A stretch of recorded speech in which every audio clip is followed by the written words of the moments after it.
Hello, my friends. It's your friend Kevin with another Off the Chain. This one I'm going to call Liars and Leaders or Lazy Believers. I got a lot to cover today, and I love it. I love it. So first of all, let's say thank you to this lady, the Divine Mother. Oh, there you go, unconditional love. I was doing my meditation this morning, which was challenging to focus today. No real reason. And in my vision,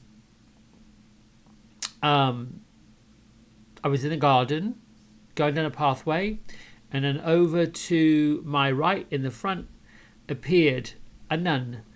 And I looked closely, and this nun was rather familiar to me. I'm like, well, who are you? And the Holy Spirit came. And I could see the Holy Spirit. And I thought, oh, there's a message here. There's something here. There's something here. And then, she was gone. I don't want you to be under any false idea that somehow I'm a superhuman being or anything of that nature. And what I've come to realize about spirit, about angels, about God, about source, it is all of the same. And when we get these, all I can say is divine visitations, they are special. They are somewhat sacred. They are somewhat just lovely. And they don't have to be in human form. We expect things to be spectacular. We expect them to be fantastic.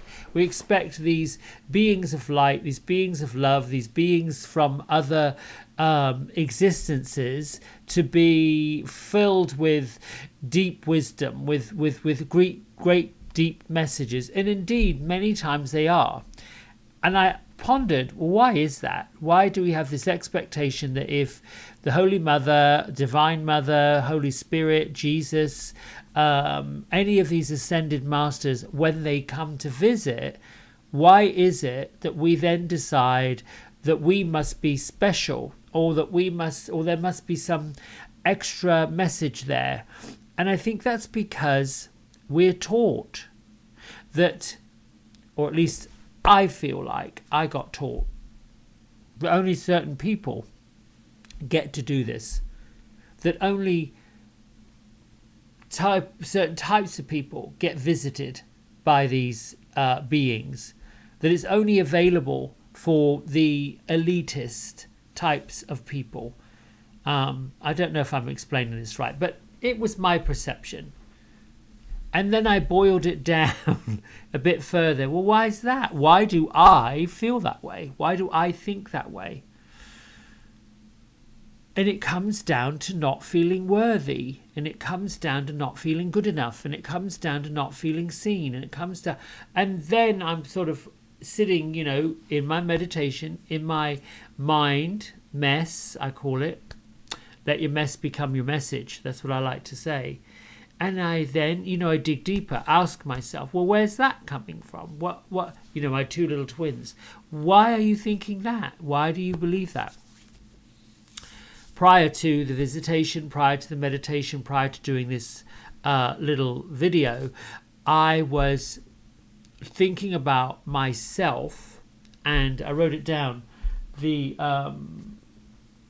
authentic thinking for myself. And it came to my thought for today, January 28th, 2022, is acceptance. I ponder my age and thoughts of not being seen, being unimportant, my physical body showing signs of age, and my spiritual body expanding with wisdom and grace, which I think has always been there. My question of the day, what is vibrancy? Where is it? How to be vibrant and how to stay vibrant. Now, how is this going along with leaders, liars, and lazy believers? Well, because I'll get there. Anyway, that was when I knew something profound was going to happen. Oh, by the way, I did do my reflection in this. I said I failed it. I did it. I did the reflection this morning on my thoughts of yesterday, but I'll get better at doing it tonight. I worked out that I get distracted I distract myself from things that I'm not really sure I want to get into. That's huge. So tonight, rather than popping on the telly and watching mindless nonsense, I'm being guided. Let's just go upstairs and read, go upstairs and write, go upstairs and reflect. And I've got plenty of time later on today to do that. I'm digressing. Liars, Leaders and Lazy Believers. That's the title of the video. And I should get to where all this comes from. It really all comes from ego. It all comes from the feeling that I, me, all about me, all about I. When you dig into that ego, it leads to the liar in us all. The liar that holds on to the fear that we're not worthy, we're not vibrant, we're not seen, we're not heard, we're not this, we're not that. And even though those who love us and care about us want to wrap us up in that blanket of confidence and say, you're wonderful, you're this, you're that, you're the other things. There's a part of that that also is the lazy believing, the lazy belief that if somebody tells you something that counteracts or counterbalances what you believe and what you feel, the ego part, let's just tell her, oh, you're lovely, it's sort of on the same shelf of patronizing, but the difference between patronizing, which is an empty compliment, and these sort of lazy believing is, the lazy believing is on us, not on the person saying, how crazy. The lazy believing is we want to do things quickly. We want to not do the work. We don't want to dig in. We don't want to do that shadow work. We don't want to come out from behind this facade, this Wizard of Oz type partition, to show that indeed to enlighten, to grow, to become bigger, to become stronger, to become wiser, to become more of who we are, we have to actually do less. And doing less is the breakdown of the liars. We have to put away and destroy lies, the stories, in order to get to the part of being able to lead. You can't lead while we're dragging this baggage of lying around. Can't get there. And to believe something because you want to feel better about it, it's a little lazy. We want to, do things that just are really not authentic, not truthful. That's a lazy believer. And I have the thumbnail on this video with this wonderful book that, at first, when I first began to listen, I've got this on audio and I've got this in print. I first began to listen and get into this more. I thought, oh, here we go. Another one of these bloody self-help things that's going to tell me that I've got to sit and... But I have to say, Jay Shetty puts his own life and his own shadows into this book and talks about his experiences. There's a part with the breathing exercises in here. I think it's either chapter 6 or 7, where he literally is going into meditation and he's writing out the thoughts that come up, the things that pop up, the distractions that happen. Many leaders that meditate on a daily basis do so and say it is really a challenge and a practice to stay focused and to stay grounded. And he gives some wonderful exercises in how to do it, how to come back to it. Esther Hicks, who channels Abraham says, you just come back to the breath. You just keep coming back to the breath. The breath, the prana, the pranayama, all of these incredible exercises, in through the nose, out through the mouth, in through the nose, out through the mouth, and the holding it. That breath that works with us, that comes from outside into us and then back out again, is the life force of bringing us to anything. While we've got these lies out there, and these lazy beliefs out there, and these egos running amok out there, we can't be more. We can't get to the more. We can't get to that good stuff. We can't dig that stuff up. True leaders of our modern time, we can go back to Gandhi, Martin Luther King, who we would know as being true leader, Nobel Prize winners, speakers who rock us to the core, like, whoa, where did that come from? They're void of it. They're void of the egoic stuff. Dr. Wayne Dwyer wrote beautiful things. Anita Moorjani, who had a near-death experience and wrote a book about it. Any of the true leaders, authors, people at Hay House, a number of books over there that you can dig into. And of course, folks like Jay Shetty, who, I don't know, when he was a young man, he's still relatively young, but when he was, going to college, whatever, joined the ashram, I don't know if he ever thought about becoming a public speaker. In this book, he talks about how terrified he was of doing it, of getting out and doing a presentation. I know folks who say, or that it's been documented rather, that they would rather burn in a building than get in front of a group of people and speak. I had some issues with that. And I know my issue was imposter syndrome. The imposter syndrome. Somewhere in that ego-driven, I'm not good enough. I think Brene Brown is perfect. Any of her podcasts or YouTube videos or books says it eloquently, that, you just got to be okay with imagining that the enemies or the people that are throwing darts at you are in the front row and you're speaking to them. That's the fear. It's the ego, the lazy belief that other people hold more power over who we are than we do. That's a lazy belief, because they don't. We are who we are. I think to myself all the time, when I'm feeling that part where, look, I got turkey neck just this morning, and I'll be honest, what do I want to do to celebrate my 60th birthday?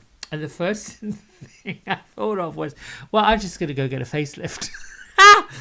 Lift up my eyes, pull this mess up. And then I thought, I'm really buying into that vanity thing, trying to chase this ageism, trying to sort of, I look at the delightful and lovely, wonderful spirit of Betty White, her last Twitter thing she did. She tweeted to all of her fans and all of her people that she was so grateful that they were celebrating her 100th birthday with her. It was just delightful. And yes, at first, I'm looking at this woman who is, and I've got goosebumps, so I don't know if Betty White's spirit's here or not, but somebody's spirit here. I'm looking at a woman who at one point was on the Golden Girls that I remember, way early back, the Mary Tyler Moore show. And here she is in her fragility, because we all get fragile. I think big, huge spirit, great, big, huge spirit, and the physical body that's holding it isn't got the ability to hold it. That doesn't really tie into my desire to go off and lift the eyes and the chin and the cheeks and do all that mess with my face. And I quickly brought my ego brought myself to reality and said, well, what's the point in tightening up your face and lifting your eyes and doing your chin when the rest of your body looks like a tea bag? That's really, that's the reality. With your clothes off, everything else is just crepey. It's just all going into whatever. I had an amusing chat with a client this week talking about, isn't it interesting that the universe makes us shorter and pushes the belly out bigger as we get older? And I'm like, I wonder if that's so... This is just my dark humour. I wonder if that's so that we can fit in the coffin, or that we can be more compact when we go through the fire to be cremated. That was just my dark black humour. But anyway, the point I'm making with this is, these lies, they just go on and on and on. And they don't really get anywhere, don't get us anywhere. We have to get back to the shadow work of trying to figure out in ourselves where the truth is, where the authenticity is. And that's real work. And if you're on this and you're listening to this and you're wanting to be a light worker and you want to follow spirit and you're wanting to be more of what you can be, do that work. Find those books, go to those lectures, listen to the things that light you up. Not be into, I'm just going to, do the lazy thing. To be a believer in something, truly believe in it, truly have passion for it. There's a lovely section in this book, talks about your varnas and your dharma. And I was fascinated with that because that's not something I've ever really dug into. I've heard it. It's been on the fringes. That's my lazy believing. Oh, look, if I speak these speak, if I talk this talk, I remember, and I'll get to the cards in a minute. I remember, going to early yoga classes and having the yoga teachers talk Sanskrit while they're calling poses. Ardha Vega Mukha Lala Bula Lala, and that's what it sounded like to me, the lazy student. Like, what is she saying? What in the world is this? There are a few poses in yoga that there isn't an English expression for it. Baddha Konasana, which is, feet together, knees wide, all of these poses. But I clearly got, while I'm a new yoga student, that the teacher was a lazy believer in so much that if they spoke these words in this language, it would somehow elevate them as a yoga teacher, elevate them and make them believe that you know what you're doing. The syndrome of faking it until you make it. And not really, that's a lazy believer. That's a person who thinks that I'll just get out there and do what I'm doing and people will flock to me, they'll come to me. And this is where the ego is. I'll share this with you, then we'll get to the card. Chapter 8 of this book is all about ego. It's quite revealing. I haven't got to the end of it. I'm just like, and this is one of those ones that I'm going to probably come back to a lot. Our caption underneath it is, catch me if you can. A quote from the Bhagavad Gita, which is God, the Song of God. They are forever free who renounce all selfish desires and break away from the ego cage of I, me, and mine. I long read or learned that anything after the word I is a lie. It's all into the ego. You can say the I am. That's sort of the truth. That's where the truth is. I am, whatever you are. You are who you are, what you are, where you are, what you're doing right now, this minute. The power of being here and doing this and listening. That's the essence of it. And even though we've heard this over and over and over again, we still have to get in the car, go to work and all this, and we're still driven by the ego. The ego that doesn't like something that we don't like, that we don't like the way someone behaves, we don't like the way something is, we don't like the way something goes, we don't like the way somebody speaks. Why? Because what? Because who? And because how? And how does any of that have to do with who we are, what we do, how we present ourselves? It's so much easier, lazy believers, to point fingers and pick up flaws in other people. But the reality of that is you got to look in the mirror because it's in you. It's within you. You got to catch yourself. All right, my friends, let's get to the cards. I pulled this one this morning because I think, oh, here she is. Unconditional love, the Divine Mother.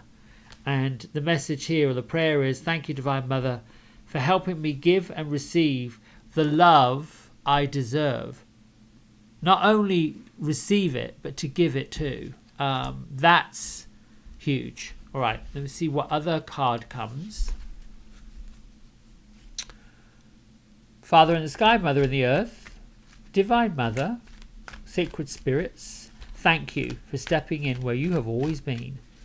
Thank you for revealing to me and the world what you need us to know. I'm willing to listen, I'm willing to receive, I'm willing to share, and I'm willing to believe. So be it, so shall it be. Here we go.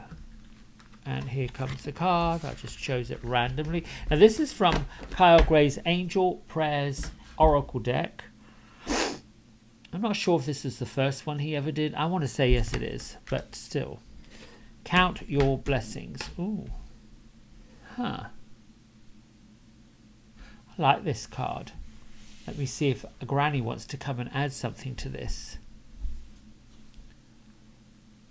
She's saying grace and humility will always win the day. Okay, well, thank you, Granny. Thank you, universe and angels, for blessing my life. That's what she's saying. Thank you, universe, for blessing my life. Like I was saying earlier, that's really very simple. But as in all tradition, I'm going to read what Kyle says in his guidebook, because I like to know get an essence of the author who created all these, so that I can put in my interpretation of it, but I like that I'm being more authentic to who created these cards. The general meaning of this card is, as you count your blessings, you become a magnet for even more blessings. When you draw this card, the angels are encouraging you to see blessings in your current situation.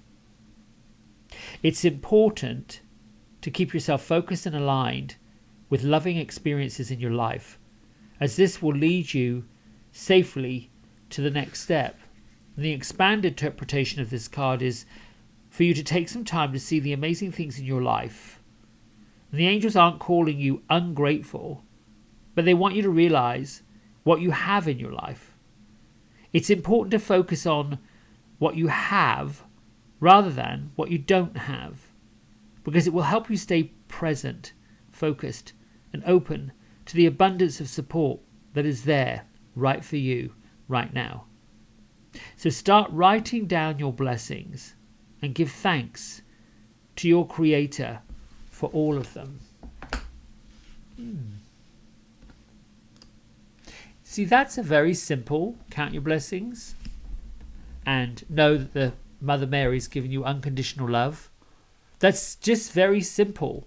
It isn't complicated and goes back to being and doing less is creating more. To be more, to have more, we have to do less. It's really very odd.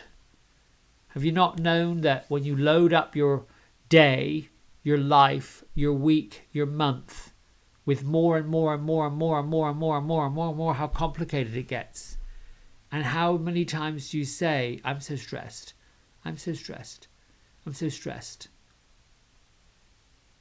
All right, my friends, until next time, I love you and have a great day. Bye.